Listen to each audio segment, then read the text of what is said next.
First video on this channel. Anytime I make a new channel, my first video is a video with no notes. No notes. And I'm going to talk about the overall theme of this channel. And that is segregation. At this point, we need to question integration. And keep in mind, we've only been integrated for about 53 years. We were living under segregation for a longer period of time. Under integration, things have gotten worse with time. The more time that has passed, the worse things have become. Race relations have not improved under integration. Some people have compared the race tension today with the race tension that the population dealt with during Reconstruction. And that's serious. That was the formation of the Klan. That was when black codes were being instated. Right? We are living in very troubling and unstable times today. And I think it is time that we questioned the decision to integrate. And I believe that the best solution for both races is complete separation. Now, it is fascinating to me to hear black people's response to that suggestion, because I always point out that if we separate, as long as it is separate but equal, you should have no problem with that. But black people today are the same way they were during the 1960s. During the 1960s, they should have been fighting for separate but equal, right?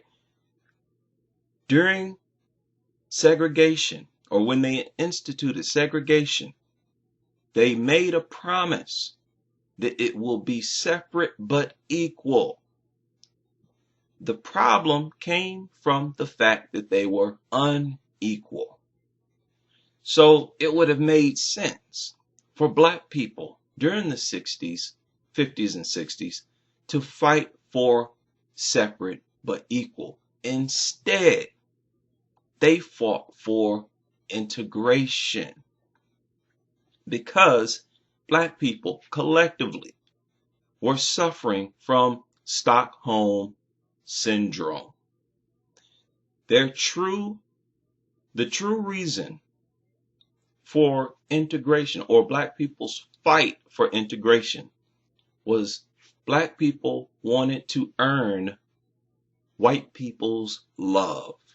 They wanted to get white America to get used to them, to get to know them better as people. Black people had the mindset of, well, if we're integrated with white people, they will be forced to get to know us on a more personal level, and they will see that we are just like them, that we are human beings just like them. They will see our humanity, our big hearts, and then race will not be a factor. Now, black people listening, you know that I'm telling the truth. That was the true reason for black people's push for integration. It had nothing to do with a desire for equality, nothing whatsoever. Black people should have, if black people were in their right state of mind, they should have been fighting for complete separation. Now, there was a large portion of the black population, well, not too large, about 1 million people or so, who were pushing for complete separation. Many of you remember the Nation of Islam was pushing for complete separation. But it wasn't just the Nation of Islam. There was a lot of black people who were not even members of the Nation of Islam. Right? I saw even a TV show where a little kid, a preteen, I think it was a girl, she was like, I don't want integration. Those people don't want me around. I don't want to be around them. But you see, the elite class, that is white America, right? Black people are not members of the elite class, of the ruling class. The elite class will only endorse a black movement if that black movement or organization works against the best interest of black people. So you had white people who supported integration. Or ultimately, obviously, it was the government who agreed and, brought in integration, allowed full integration. Ever since that point, the 60s, people need to understand that the elite class have been working diligently to divide and conquer, not just along racial lines, but along class, gender, and everything else. If you remember, it wasn't just a race movement during that period of time. You also had the feminist movement, right? You had the gay movement to an extent. You had people separating themselves. And this was a tactic implemented on the population by the elite class to divide and conquer. And they were pushing things onto the population that was against the population's best interest. Integration was against the best interest of both blacks and whites, both groups, but more so against the interest of black people, because black people were and still are powerless. Black people are not the CEOs. They are not the owners of businesses. And this is why I say that black people were out of their minds to push for integration, because you got to keep in mind, black people they literally allowed their own businesses to crumble once integration was allowed. They literally abandoned their own businesses, their own institutions, and their own business institutions rotted and crumbled to the ground. And now, what do you hear black people talk about today? All you hear them talking about is we need businesses. We need our own institutions. We need our own hospitals. We need our own doctors. We need our own schools. You had all of that before integration. Some of the best doctors and nurses in the country were in black hospitals, movie theaters, schools, and they were willing to abandon all of it, let it crumble to the ground if they were allowed to integrate, to shop in white businesses, institutions, to go to white hospitals. You see, black people collectively cut their own throats, sacrificed everything they had, and became as dependent as possible, as they possibly could, on white America. You have to understand, integration was a way that black people returned to the plantation. You got to understand, during slavery, that was another form of integration. You were so integrated with white people during slavery, you literally lived in the same home with them, lived on their property. You wore the clothes that they once wore. It was a form of integration. And that benefited white America because it gave them more control over black people's existence. And the same thing happened with integration during the 60s. And that is ultimately why the elite class pushed for integration, allowed integration. They knew it would give them more control over black people's existence, their mind, their economy, their means of social relations, their culture, and everything else. And you notice it gave them more control over black music. Now, black people's primary culture in this country is our music. Everything else was taken away. The religions, the names, all of that. Customs. We kept some elements, but our music, that's something that's in our genetic memory. And black people literally created almost all forms of music in this country. Rock and roll, blues, of course, African spirituals, funk, jazz, rap, and white music was pretty much a spinoff of black music. Like country music was a spinoff of the blues. Of course, white people adopted rock and roll. Now, white people did invent heavy metal. We had nothing to do with that. That is a type of music. They didn't get that from black people because it has absolutely no rhythm. All black music had rhythm. And heavy music is just noise, just straight up noise. Right?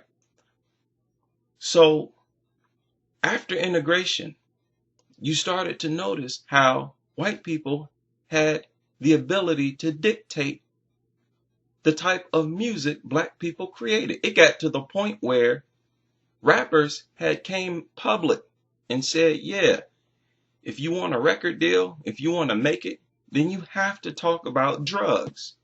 You have to talk about women as bitches and hoes. You have to talk about popping guns, shooting other black people. Right? You have to promote a degenerative culture for your people if you want to make it. And that was to our detriment. That worked against black people's very existence. Our music is extremely influential. Extremely. Our youth worship these rappers and entertainers and singers like gods.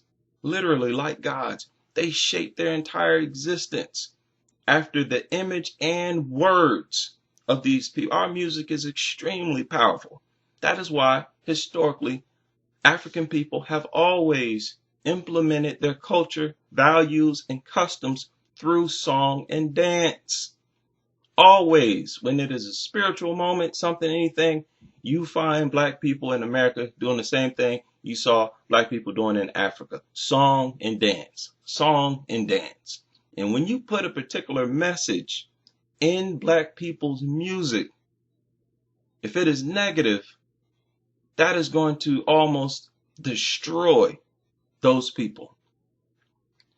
So they got control over our major form of culture, our music.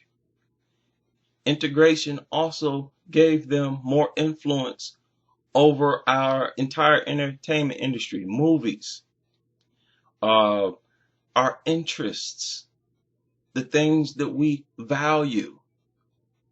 You know, black people were so happy to return to the plantation. Black people's family started to fall apart. Keep in mind, during segregation, segregation was our golden era, black people's golden era. Around 80% or more of black homes were two-parent homes. It wasn't until after integration and the formation of welfare, and they tell you if you want welfare, you have to kick the man out of the home. You need welfare because we have deindustrialized the society, moved these jobs overseas, moved them into the suburbs, We also destroyed hundreds of black businesses. They destroyed Black Wall Street, but black people rebuilt Black Wall Street. Very few black people even know about that. They just think Black Wall Street was destroyed and that was the end of it. No, black people rebuilt it. What ultimately destroyed Black Wall Street and Black Wall Streets all across the country was integration. Integration. And it seems a lot of black people today don't understand that aspect of history. Integration destroyed us economically, destroyed our families, destroyed our families. So it wasn't until after integration did you have this single mother epidemic. And now you look at race relations. You look at the Kenneth Clark doll test, Brown versus the Board of Education. When Kenneth Clark conducted that test and he saw that black kids chose the white doll whenever they asked questions like which doll is the pretty doll, which doll is the good doll, so on and so forth. When he got the results of that test, he concluded that the reason they chose the white doll was because of segregation. Kenneth Clark was wrong, because decades after integration, they conducted that doll test again and got the same results. I think they conducted it 2 or 3 more times, got the exact same results, which tells you segregation had nothing to do with black people's inferiority complex. Nothing to do with it. What sparked black people's inferiority complex was separate but unequal.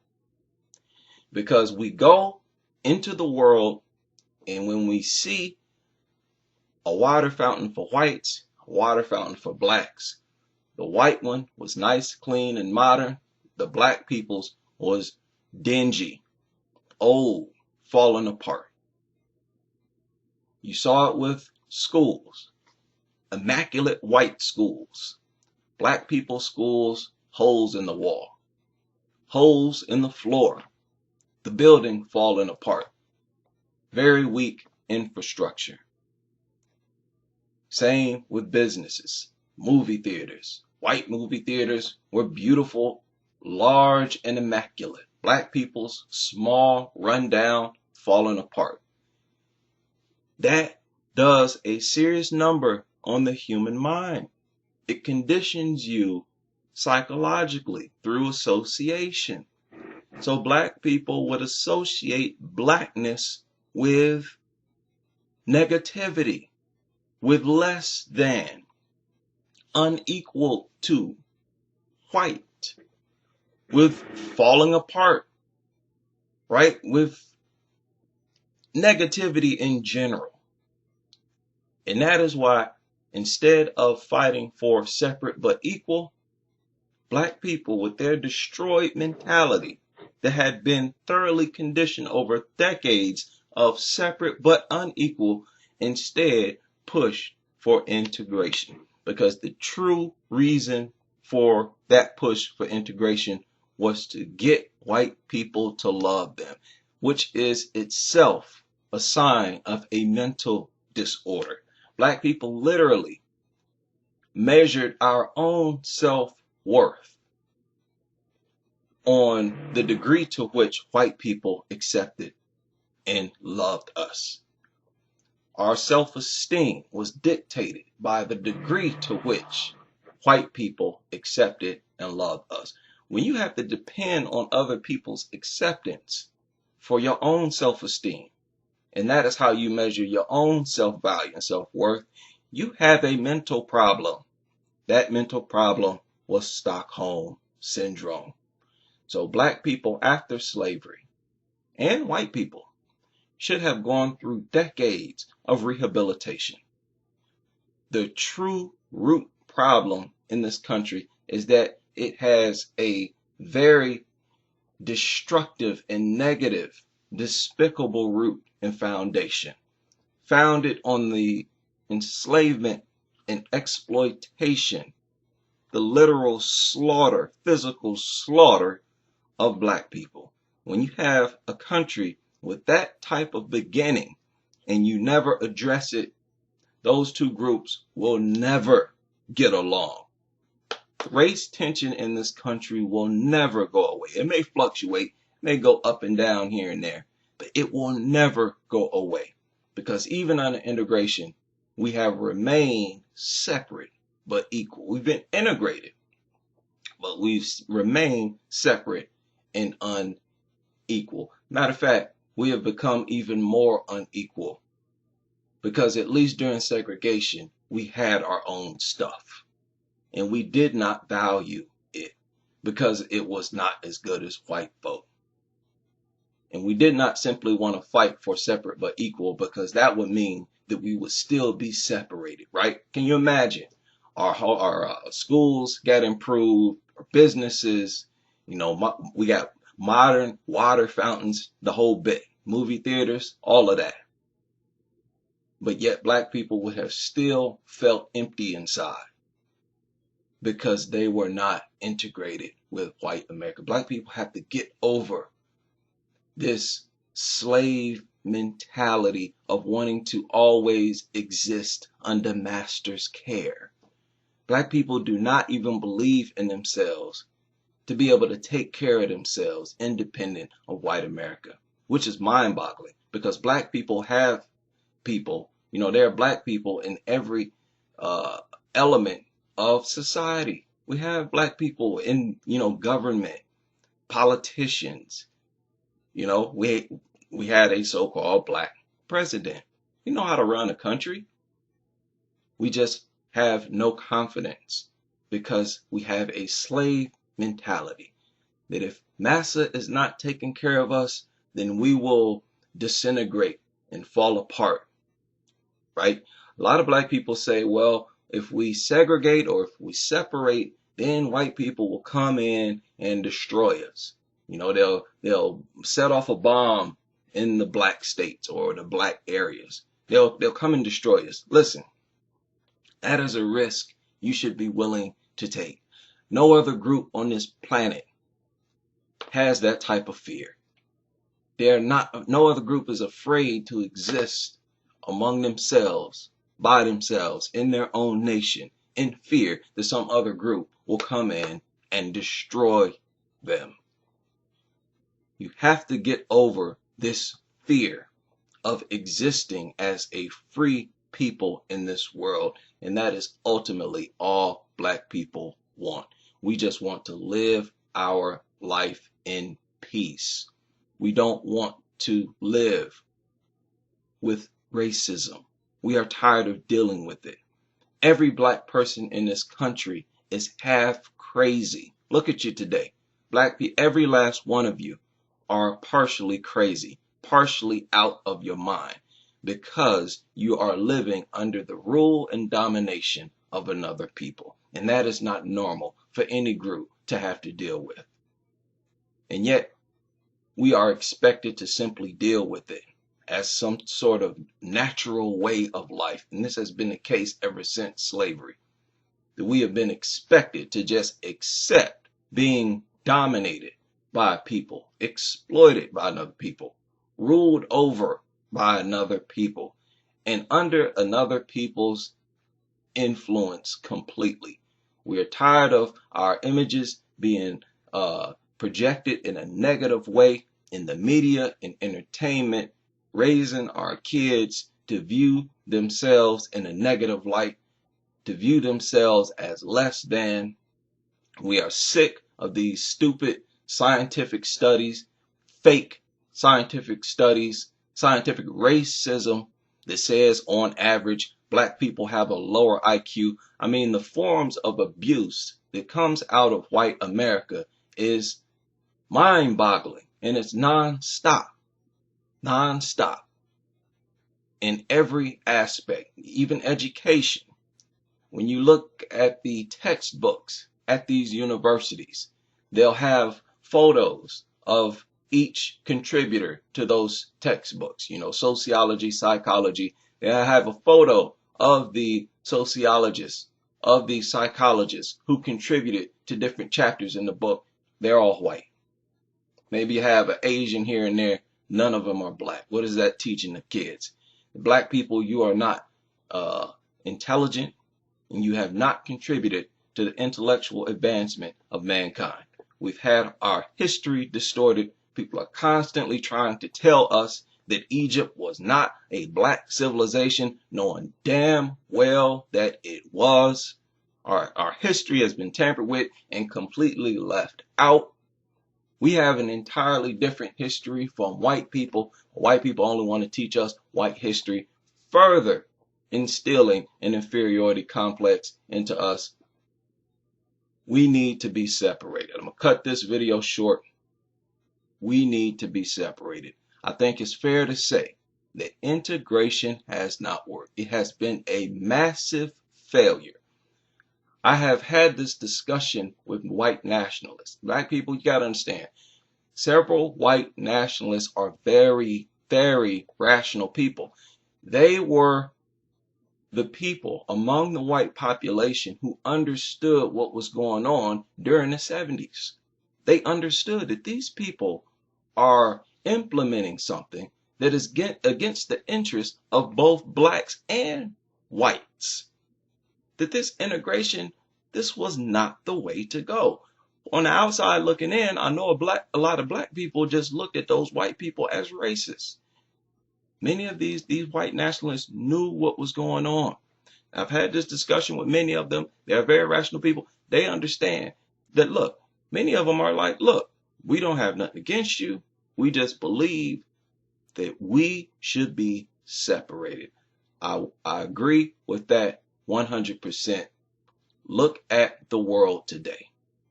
We have not been this divided racially in a very long time. Integration has been a huge failure.